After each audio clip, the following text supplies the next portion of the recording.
प्यारी साध संगत जी, प्यार से कहना धन निरंकार। अब साध संगत,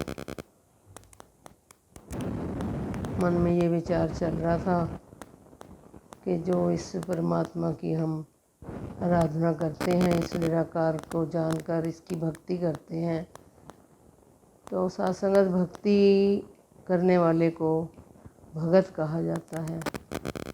जो गुरु के गुरसिख होते हैं उनको भगत का दर्जा दिया गया है। तो साध संगत, भगत की निशानियाँ क्या होती हैं, इस बात पर सोच विचार करते हैं। क्या हमें भक्ति के मार्ग पर जो बाबा जी ने चलाया है, इस निराकार के साथ जोड़कर हमें इसकी आराधना करने को बताया गया है। तो अक्सर साध संगत हमने बाबा जी को सुना कि भगत की निशानी क्या होती है। जिसके मन में दया, करुणा, प्यार, सहनशीलता, सहजता और साध संगत निष्काम सेवा जिनके हृदय में बसी होती हैं, वही भगत कहलाते हैं। और साध संगत इस बात पर विचार करें, क्या हमारे अंदर वो सारे गुण हैं या हम उन बातों पर चल रहे हैं। भगत बनने की कभी हमने कोशिश भी करी है कि बाबा जी ने तो हमें, साध संगत कहा जाता है कि महापुरुष वाला दर्जा दे दिया है। महापुरुष एक महान पुरुष की निशानी होती है। तो साध संगत, जब हमें इतना एक बार सर झुकाने पर और इस निराकार की जानकारी करवाने पर ही महापुरुष का, महान पुरुष का दर्जा दिया गया है, तो साध संगत ये सारे इतनी, जब हमें इतना बड़ा पदवी दे दी है, तो क्या साध संगत हम उस पदवी का सही यूटिलाइज कर रहे हैं कि नहीं।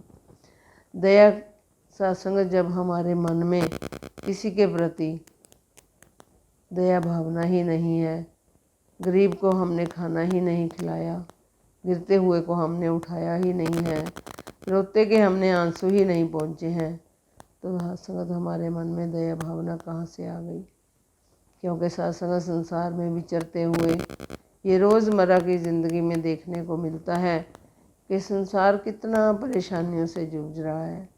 और साध संगत, कभी हमने कोशिश करी है कि हमने इनकी परेशानियों को कैसे दूर करना है। तो दूसरे की परेशानी हम तभी दूर कर पाएंगे जब तक हम खुद परेशान नहीं हैं। और साध संगत, खुद परेशान हम कैसे होते हैं, जब हम दूसरों को दुख में शामिल नहीं होते। दूसरे को देखकर हमें खुशी, दुखी को देखकर हमें खुशी महसूस होती है, तो साध संगत हम दूसरे को परेशानियां दे रहे होते हैं और ख़ुद भी परेशान हो रहे होते हैं। क्योंकि साध संगत, जैसा बीज बीजा जाता है वही फसल काटनी पड़ती है। और साध संगत, जब बाबा जी ने हमें निष्काम सेवा की तरफ ध्यान दिलवाया है कि निष्काम सेवाएं कैसे करनी हैं। क्या साध संगत, हमारे जो भी हम सेवा करते हैं, चाहे हम घर में कर रहे हैं, बड़े बुज़ुर्गों की कर रहे हैं, तो साध संगत उसमें भी देखा जा रहा है संसार में कि बड़े बुजुर्गों से भी बहुत कुछ हम चाहना रखते हैं। जबकि साध संगत, एक मदर की एक मिसाल, माँ की मिसाल सामने घर में आती है। बाबा जी ने भी अक्सर, राजमाता जी ने भी अक्सर इस बात की तरफ ध्यान दिया है। दासी ने खुद सुना है राजमाता जी को, जब उन्होंने एक माँ के हृदय की बात बताते थे कि माँ का बिरद क्या होता है। कहते हैं कि एक माँ ही होती है जो घर में निष्काम सेवा करती है।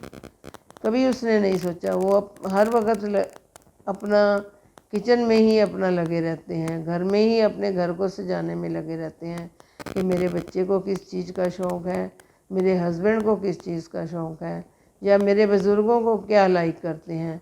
तो वो चुपचाप अपना किचन में अपने सबके पसंद के खाने तैयार करती रहती है और सबकी सेवा करती है, चाहे वो कपड़े धोने के रूप में है, चाहे उनके पढ़ाने के रूप में है, चाहे कुछ भी काम है, बच्चों का भी, अपने हस्बैंड का भी, बड़े बुज़ुर्गों का भी।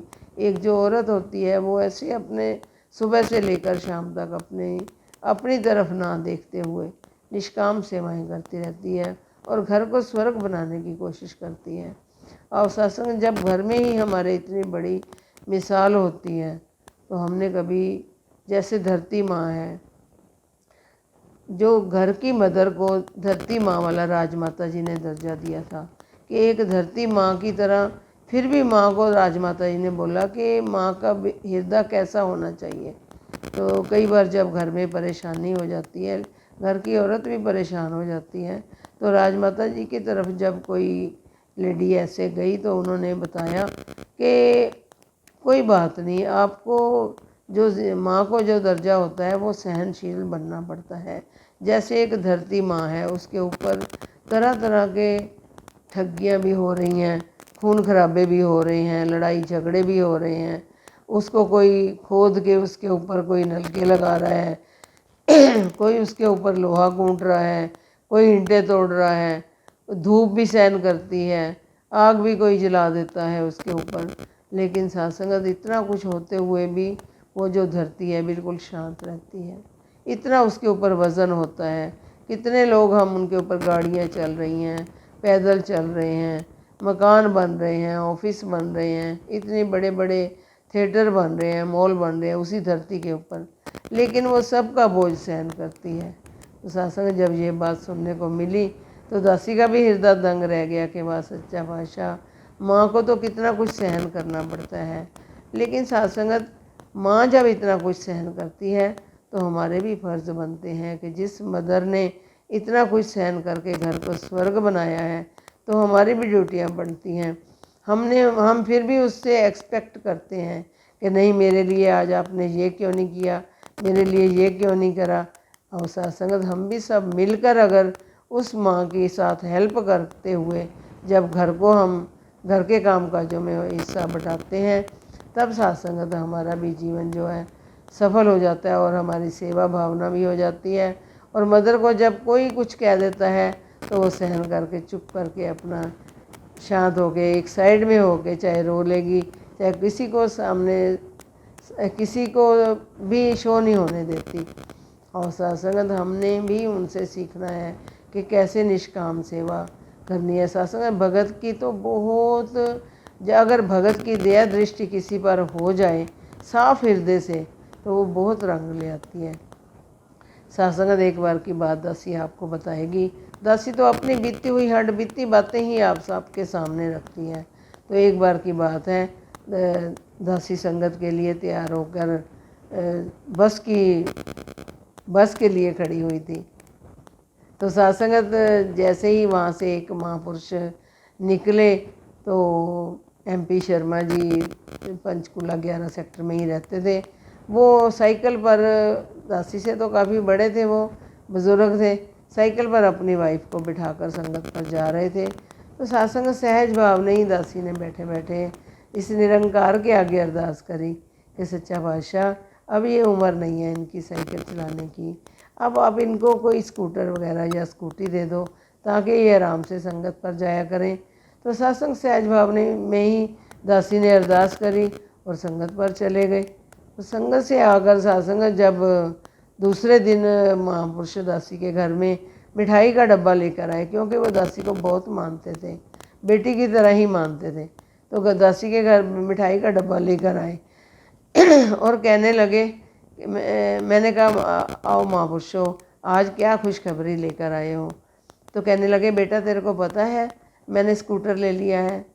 तो सत्संग, दासी की तो आंखों में आंसू और एकदम रोंगटे खड़े हो गए कि वाह सच्चा बादशाह। दासी अभी अंदर मन ही मन सोच रहे थे। तो कहने लगे, कल स्कूटर पता है मेरे घर कैसे आया है। तो कहने लगे कि मेरा कुलीग जो था वो शाम को घर में आ गया, कहने लगा मैं तो अपने बच्चों के पास फ़ौरन जा रहा हूँ, कनाडा में उनके बच्चे रहते थे, मैं तो कनाडा जा रहा हूँ, यहाँ से अपना सब वाइंड अप कर दिया है, तो मैंने सोचा स्कूटर तेरे को ही दे जाते हैं, तू स्कूटर चला लेना। और सच्चा बादशाह, दासी का देख कर ही, सुन कर ही मन वो हो गया कि वाह सच्चा बादशाह, जब सहज भाव में हम ऐसे अरदास कर देते हैं साफ मन से, तो सच्चा बादशाह कैसे पूर्ण करता है।